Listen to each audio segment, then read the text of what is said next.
Hey, everybody. Welcome to another episode of Small Towns, Big People. This is we've been doing this for 1 year now. So we wanted to do a little recap and talk about all the guests that were nice enough to come on, go over some of our takeaways and um, kind of what we've learned from them going through this process. Yeah, it's hard to believe it's been a year. We were looking at the numbers, and we've done 14 interview shows now, right? Yep. And then we've got, I think, 40 videos posted. It's hard to tell, how many people are actually watching. YouTube says we're not, nobody's watching it, but Facebook, there's a lot more people paying attention on Facebook.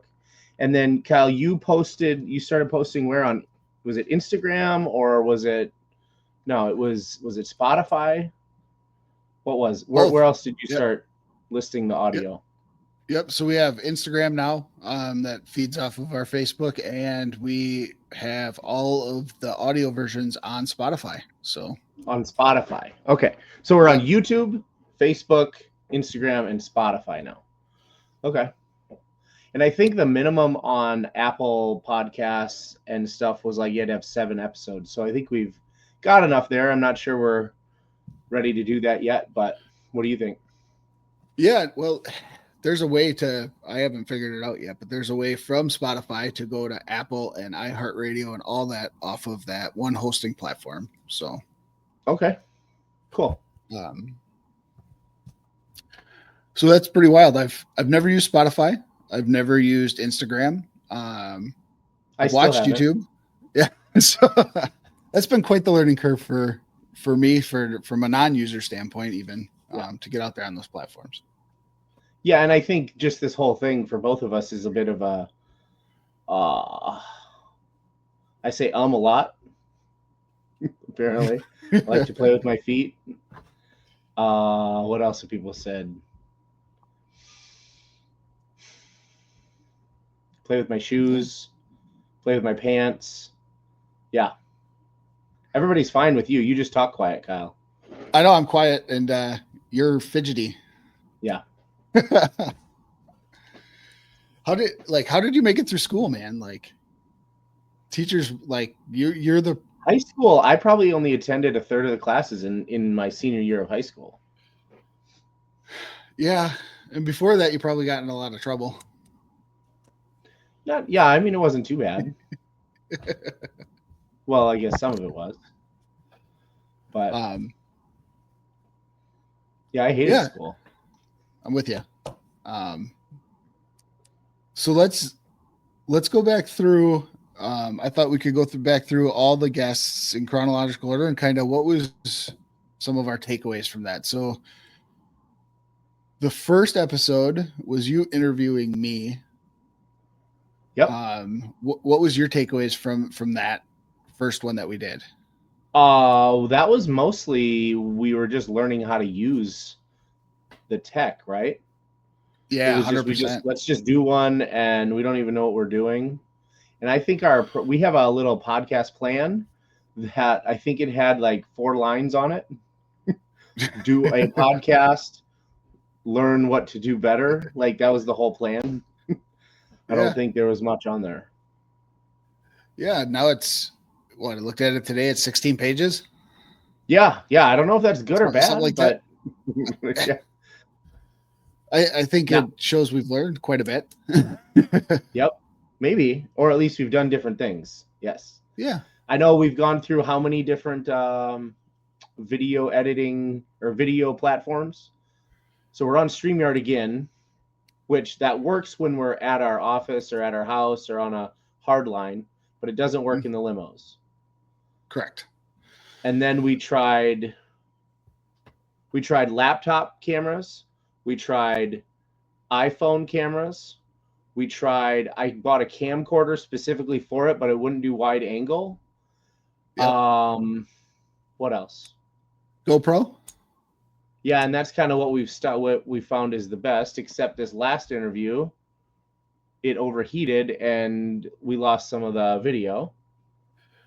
Yeah, and kept rewatching that video, and you cannot actively charge the GoPro and get audio.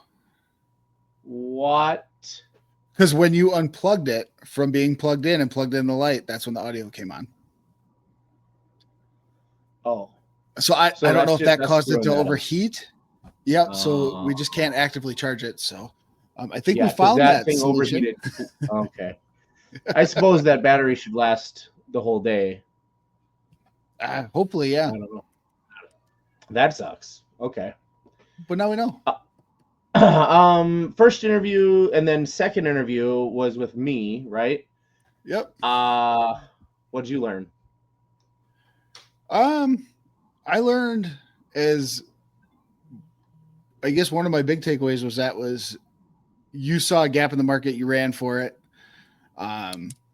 You did the service better and you grew a business out of that, which was pretty cool to see that it was a service you wanted. So you just thought you could do it better. Did it. I also kind of took away that you're not super as obnoxious and flamboyant and boisterous as you can be. You don't like bragging on yourself a whole lot. That's true. Which was interesting because I know like you can be very in your face on a lot of things, but not your accomplishments, which was interesting. Yeah, it always feels weird. For sure. I mean, I think you're kind of the same way on that. I think most people are that have, I guess, really done cool stuff. They just like, yeah, that's awesome, but what are you doing? Like it's kind of that pass off, more interested in others or their stories. So yeah, it doesn't seem as cool when you say it out loud either, right? When you're like, oh, I was writing this super awesome program. I was reading I was reading my computer programming textbook and I was laughing at the jokes in it. That sounds super nerdy. It sounds terrible. So you don't. Because the coolest things take a lot of time and a lot of failure and a lot of learning and screwing it up. It's hard to explain that when you just say the accomplishment. The final destination isn't always the coolest part. Right. But you just got to embrace the nerd, man.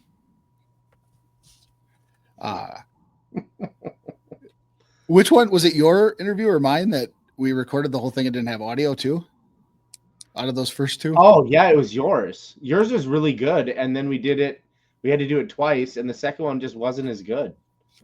Yeah, that was so sad. So sad. It took us 4 hours. So those were our first two interviews, huh? But we did their first two shows we did was coming up with a name and the why. That's what I thought we were talking about first. I don't know where I was confused at. But those were just the StreamYard ones, and then we started in the limos, and then we had all those. Yeah, okay. Now I'm on the same side here. I guess, and we probably should have started back there. So I jumped ahead. I've been asked a few times now why we do this, why we jumped into it, and it was kind of like a dare, almost like chicken. Random conversations. I think I said I wanted to do a podcast, and you said, "Oh, let's do it." I said, "Okay." I said you should do a podcast, and you said only if you do it with me. Oh, okay, yeah. Because I was gonna start one with Sean, and he was one of the guests, and another guy, and it just never happened. But yeah. When I said that to you and you're like, okay, let's do it. And then we both did it. And then it just happened. I guess that's it. Yeah. It's funny how people think there's this huge elaborate backstory. And it was literally a conversation riding over to the hospital to see Dan. Oh yeah, it was, wasn't it? Yeah. Yeah. So, and then within like 4 months, we had everything set up and we're going. No, you showed up to my dad's funeral. You called and said hi, and then from there it was like 4 months from then. Yeah. Yep. Yeah, that was cool. Yeah, Good and then you reached out. And Dan got sick, and I called you to let you know about that, and Yep. So yeah, it's just random and weird, but it definitely wasn't some super long drawn out plan. Correct. So then we did our interviews with each other, figured out that technology is awful, which I did not see coming with you being a computer programming guy. Yeah, I didn't see that either. I thought I would do better at this than I have, but I've sucked. I even have thought done that would be video the- editing, video producing for one of my churches, and I was pretty good with it then. That was like 15 years ago. Well, and your editing is good, and you're great at that, but the actual videography has been challenging Terrible. for us. So that interview with Chris that we did, which was what interview? Number 6, 7, 8. I don't remember. But Chris tried to fix all our tech problems there 15 minutes before our interview started. Yep. And he did a pretty good job. He got us some stuff that would work, and we tried one of those. But Yep. yeah. Why didn't we go with that the second time? I don't remember. There's a reason, and I can't remember. It was on the laptop, and we couldn't get something to work with the laptop. Or maybe Yep. it was we couldn't get a connection. The cameras were being weird. I remember we fought those Yep. with that software specifically Okay. Yeah. because it was narrow something. angle and it wasn't wide angle, and But we fixed that eventually with the wide angle with Chris when Chris was there. But then I can't remember why we didn't use it the next time. But yeah.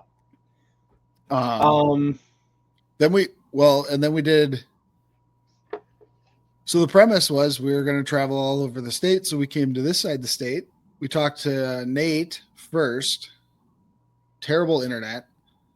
Great Yes. conversation. Yeah. Video quality was pretty poor. What was cool about, from your perspective, when we talked to Nate? Do you remember what stuck out in your memory now? My favorite part about Nate was that he mirrored some of the budget conversations and some of the Dave Ramsey stuff that you and I had probably touched on a little bit before that. So I thought that was super cool. Because they were very, very similar to my story on those things. Yeah, I guess that Nate was the first person when we were talking to him that it clicked in my head how similar, like, you and him do stuff, look at certain things. I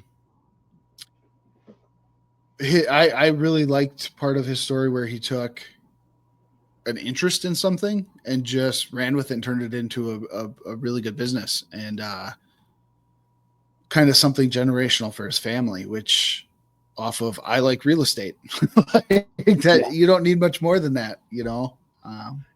And a lot of times we get stuck when we say, oh, I'm going to create some generational thing. Like, you don't do it that way. You just start, and then it might turn into that, and it might not, it might fail. Like I've had several businesses that just die, and those aren't going to be anything. And I've got some that have turned into good things, and they might be generational, right?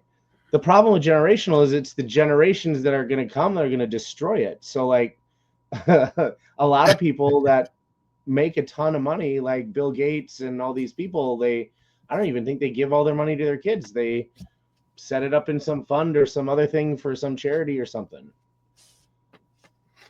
Yeah, there's a ton of that. I think it's not a bad goal to have, to be able to take care of your kids and grandkids, but you do have to be aware that what you're doing might not be what they're going to do with it. So, yeah. Then we went to our first non-real business interview, which was Jake. Talked a lot about youth sports, small community life, Special Olympics. The big thing I took away from there is that business, sports, community, whatever it is, you can make time for the things you want to do. Yeah. I think he was a good example of that. Just, you know, you have the time you're willing to make for those things. So there's a Stephen Covey example where he puts sand in a jar, and then he tries to fill it with rocks, and the rocks don't fit. But then he flips it around and he puts the rocks in the jar, and then he pours all the sand in, and then he adds a cup of coffee or two. And the point was is do the important things first, and all the other stuff will fill in, right? So he seemed to be doing a really good job of that, trying to keep doing those big things, and then the little stuff just kind of fills in. Yeah. And little update on that. I've talked to Jake a couple of times since the interview, and I don't know what the hang up is. I keep pushing him for his turkey call idea. We talked about a little business he wanted to start afterwards in the limo, if you remember. Yep. And I don't know. He's got that dream in his head. I don't think he's written it down and made it into a plan. But hopefully he's moving forward or towards that if that's what he really wants to do. All right, Jake, start your turkey call business. I even offered to help him sell them, get him around and take some time off his plate and go to some sports shops and different things locally to do that. Yeah. So, free labor. It might not be good labor, but it's free. Yep. And then we jumped back over to the middle of the state and we talked with Hope. And this was the first iPhone recording where we thought we were really onto something. Yeah. And then why didn't the iPhone work? You couldn't see what was recording. Oh yeah, so, I had to run behind it and figure out that and turn it on and turn it off. And I think I forgot to turn it on. Oh no, it died then again on one of your interviews when we were doing different stories you had. It died right in the middle of near the end of it. The battery just died. And I didn't know it. Nobody knew it because you can't see it from the front. But it did a great recording. We got to talk to Hope. We got to go out on site with one of her charcuterie board caterings. So one thing that I think we need to start doing is we need to have our GoPro, and when they walk us through, like Ed the Diver did this too. He let us walk through his house and he would have let us record it. That would have been cool. We should have put some of those videos in the podcast as we were going there. It would also probably help him sell some more stuff. Well, yeah, I agree with you. And I think it tells their story a little bit more to see when we start talking about the business side of it, to see what their business is from a first person point of view would be cool. So maybe we should do a follow-up.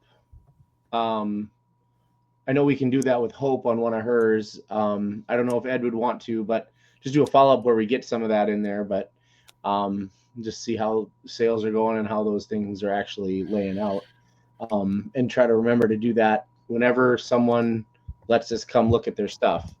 Let's make sure to bring the GoPro because we got two now. We can do one mobile and one fixed. Yeah.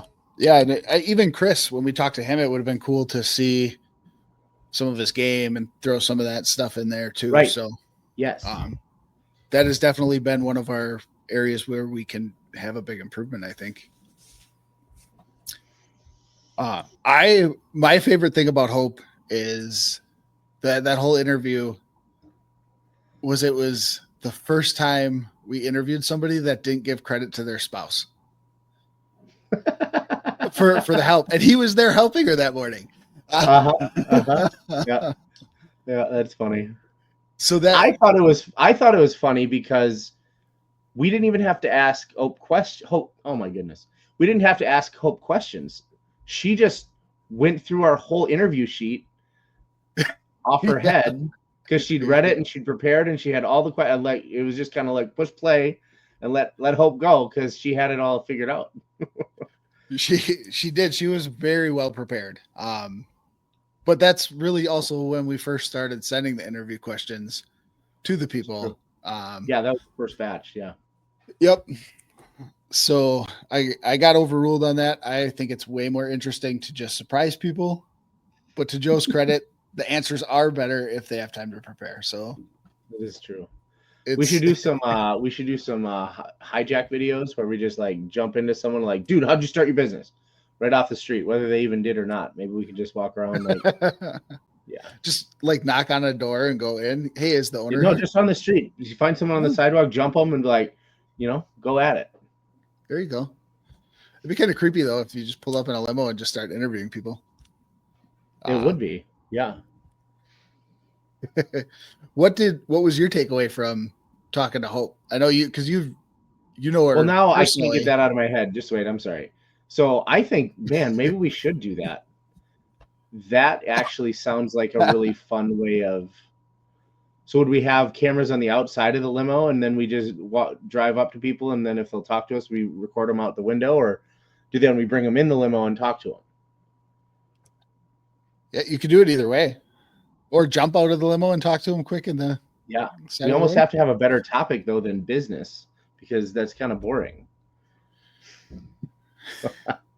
I like it. Let's do it. Let's do one religion of these here in the summer. Start asking people about their faith on the side of the road.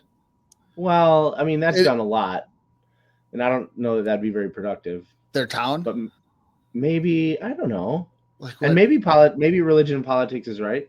You know, that's controversial. Get everybody arguing and fighting about it. Yeah, I mean, a lot of the fighting's about how you ask the questions too, right? If you're confrontational in your questions.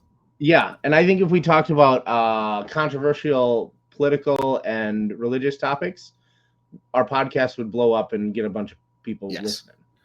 Yep. But I don't know that we want to do that. No. But I also think too, like how you ask the questions leads to the fight. How you respond to the questions leads to the fight, right? Like you could talk about controversial issues in a way that isn't controversial. But that's not fun. You're right. But if you eliminate business, politics, and religion, what else is there to talk about?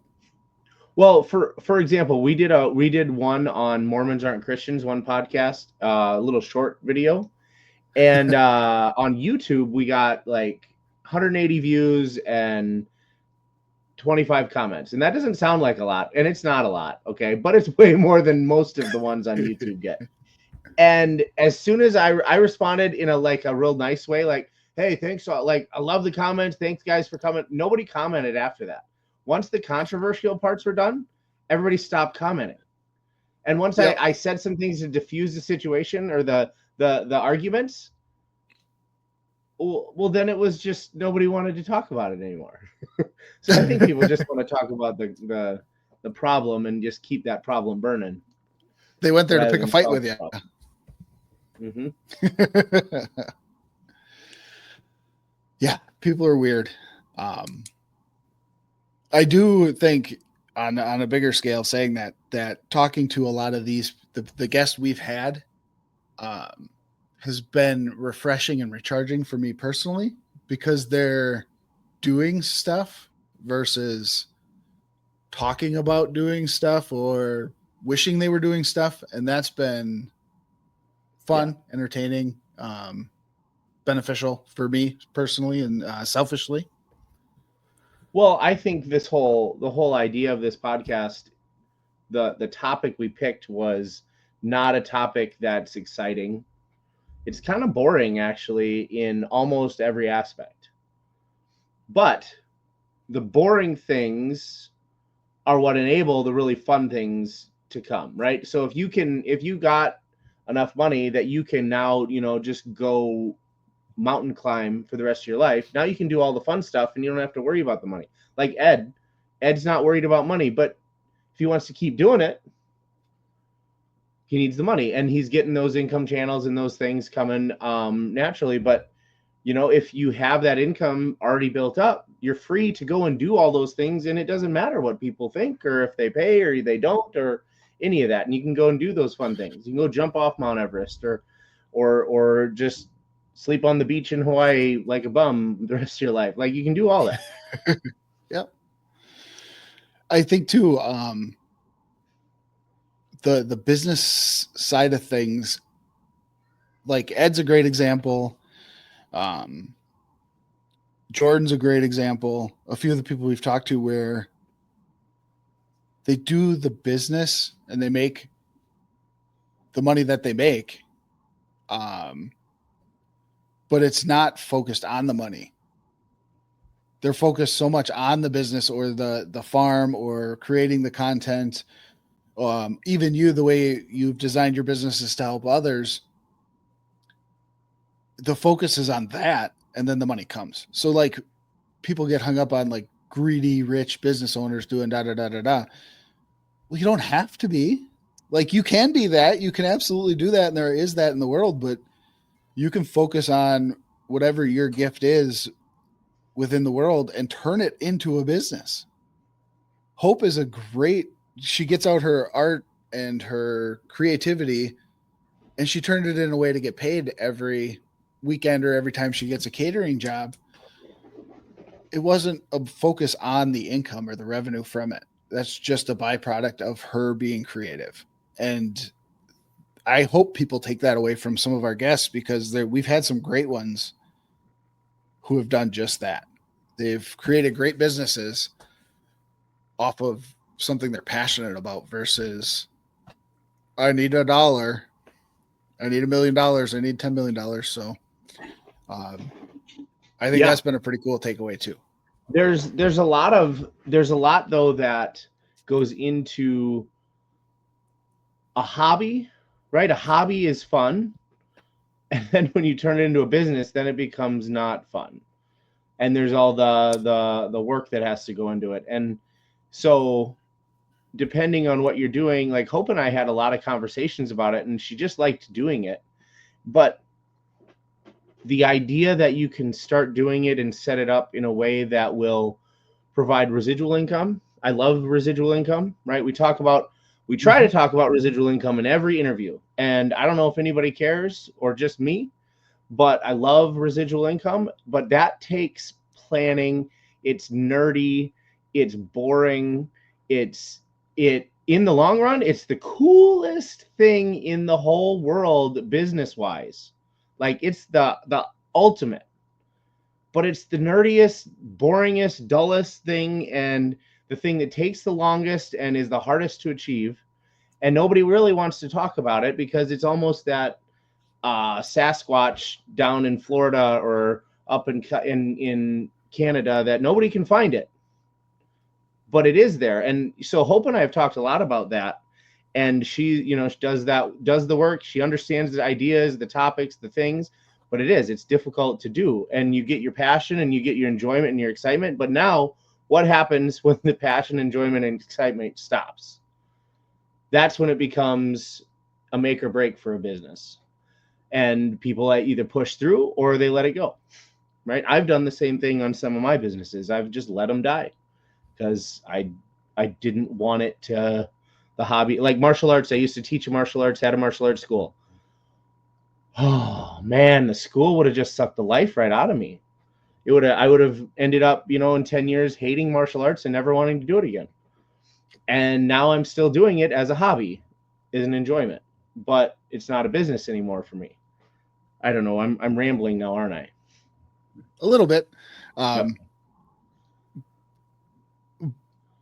I think I was agreeing with you. We were, but you were highlighting the dangers of that approach to turning it into a business. And that's absolutely fair. But then on the flip side, I became a real estate agent just because I had terrible service and real estate is interesting. And it was just for us personally. And now that's all I do. Everything I do is related to real estate in some way.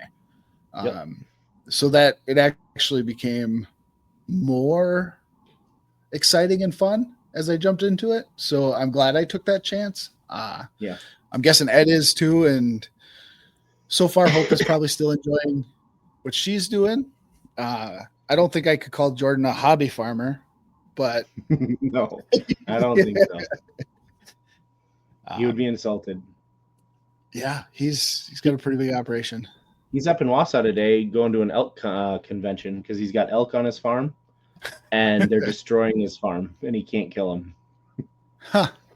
So if anybody wants to go elk hunting, I know a really, really good spot to do that.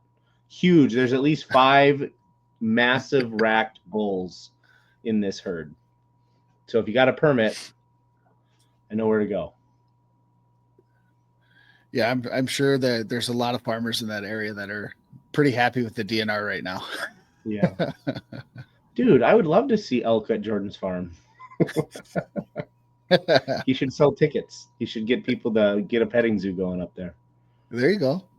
I mean, if he gets he could lease off certain acres too and probably make a pretty good amount of money for these elk hunters with the limited number of tags.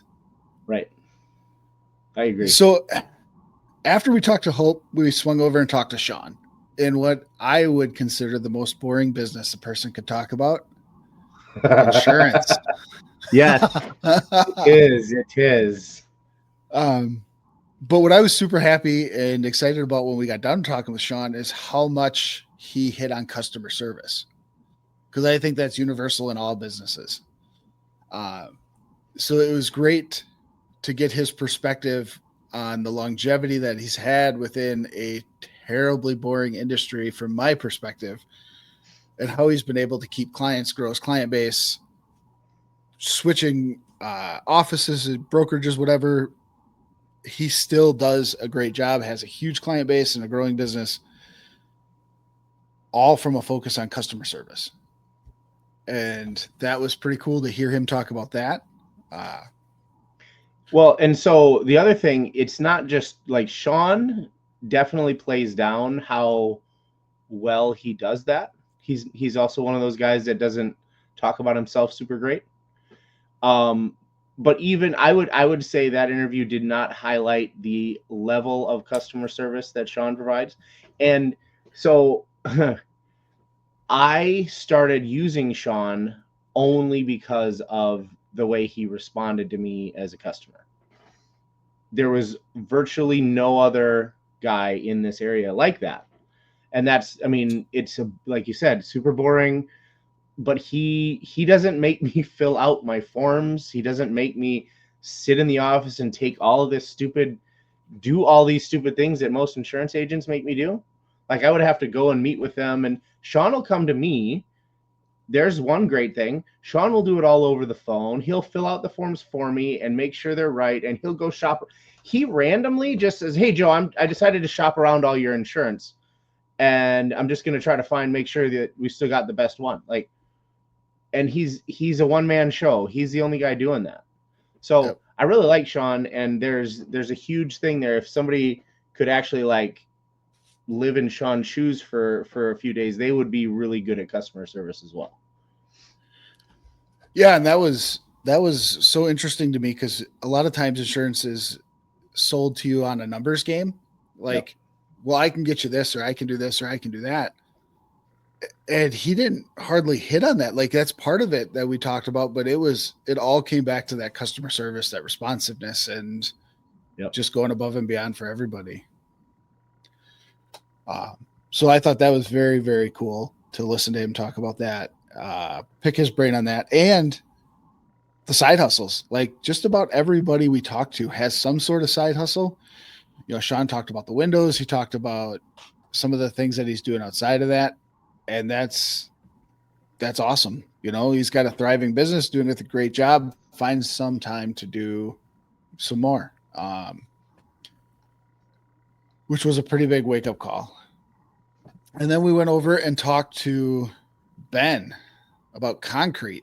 Again, not super exciting stuff. I mean, if you're in the trades, the concrete might get you going, but I was like, it's concrete. I like concrete. I don't know that I would like to do it as much as Ben does, but I like concrete. Yeah, his passion for that trade and the art of putting in the concrete was, you could definitely tell talking to him that he takes him doing a good job and getting you the best decorative piece of concrete that you want and that he can give you is first and foremost in his business in his mind. So that pride of work really came through from talking to Ben, and then investing. He circled back to real estate, investing in it, having that secure his family so he could go and do his business. And I really like talking to or learning about that and that his perspective on those items.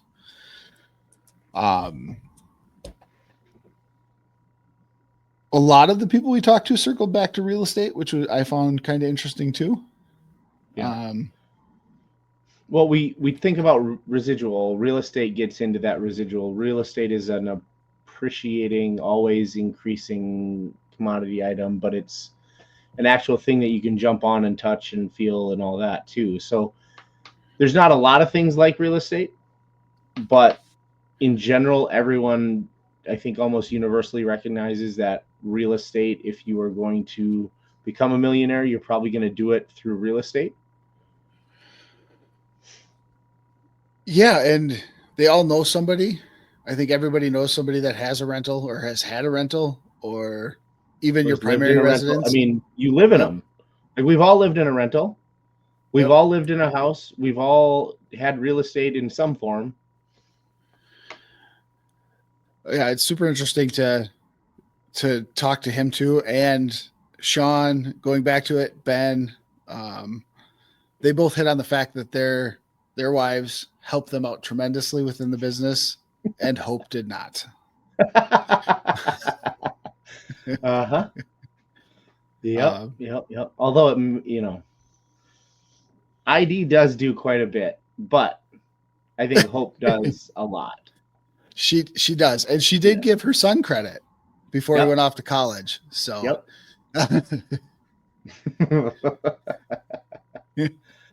That's funny. And then we went over to where we grew up, to the other side of the state, and we interviewed Jordan. Yep. So what surprises you most about Jordan and what we talked about during the interview? Because you're pretty close with Jordan.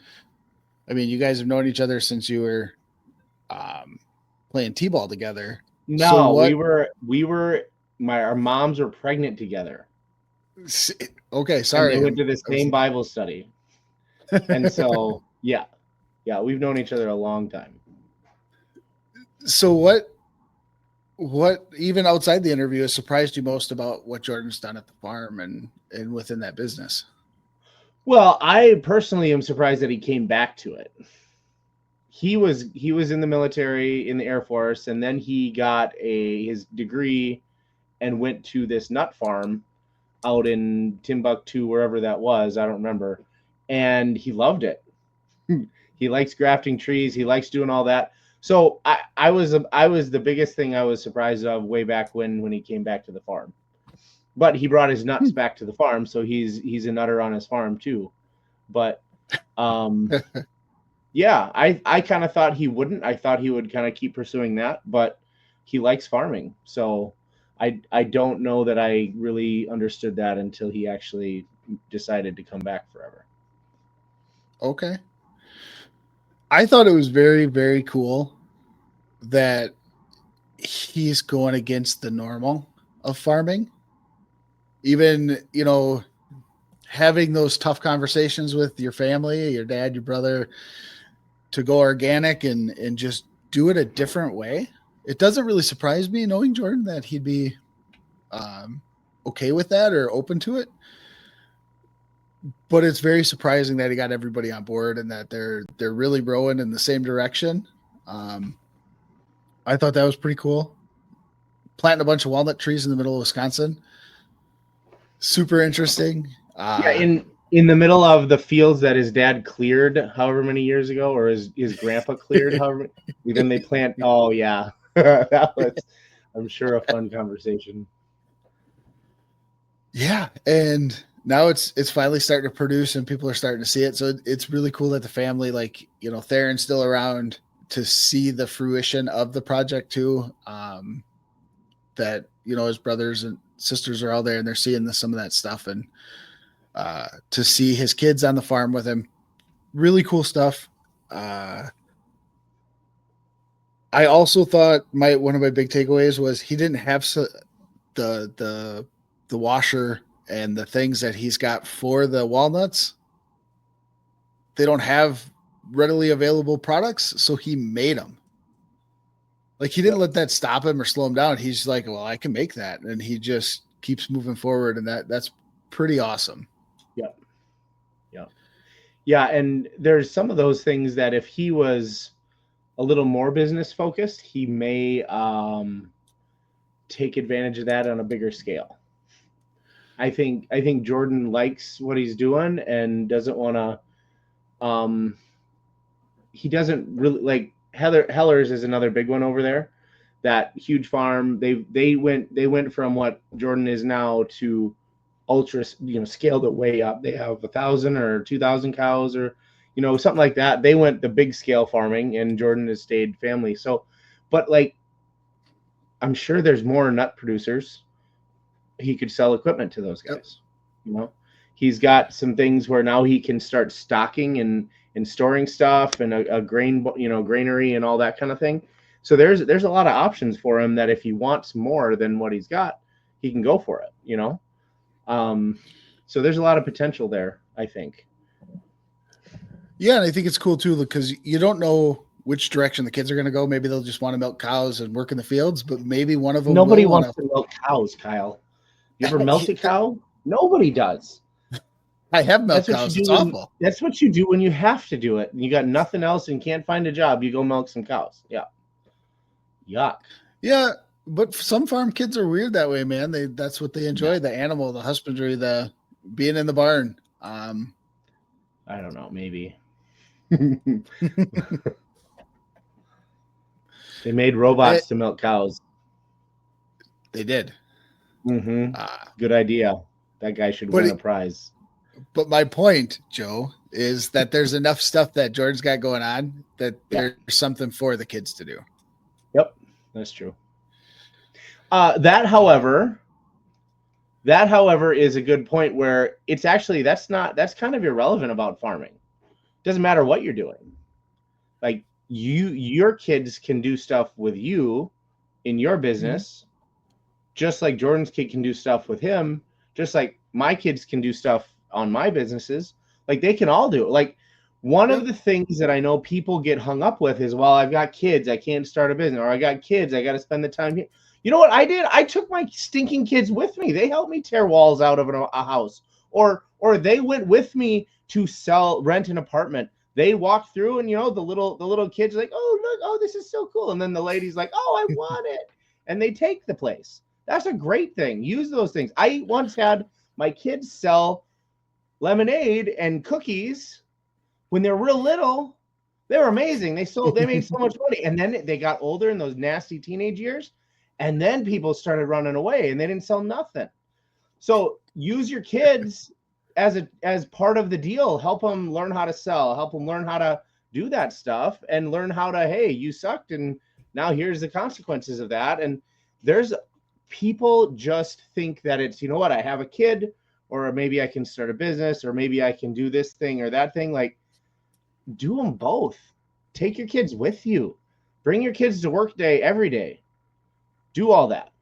That's the cool thing. I'm 100% on board with you. Finn was in the office yesterday working on some schoolwork while I was answering phone calls and doing real estate. Yeah. Him and Zoe have helped us with the rentals. They help us with showings. So I 1,000% agree. If it's your business, you can bring your kids, and it's not child labor. Correct. So that's always a bonus. Child labor unless you pay them. If it's somebody else's business, so just let them be with you. They can just be around. They don't have to be working. They don't have to be slaving away, but they can be having fun and learning. Don't use the kids as an excuse not to do your stuff, guys. Don't let the kids be the excuse. Well, and as they get older, give them jobs to do. Pay them something. Yes. Like let them do this stuff. Let them mow the lawn. Let them tear out the wall. Collect scrap at a trash out. They'll have a blast. So that's always fun. I think farmers have had that right longer than everybody else, though. But we all used to be farmers. Just saying. I had never lived on a farm in my life. I mean, I'm saying like 100 years ago we were all farmers. Yeah. Maybe 200. I don't know how long it was.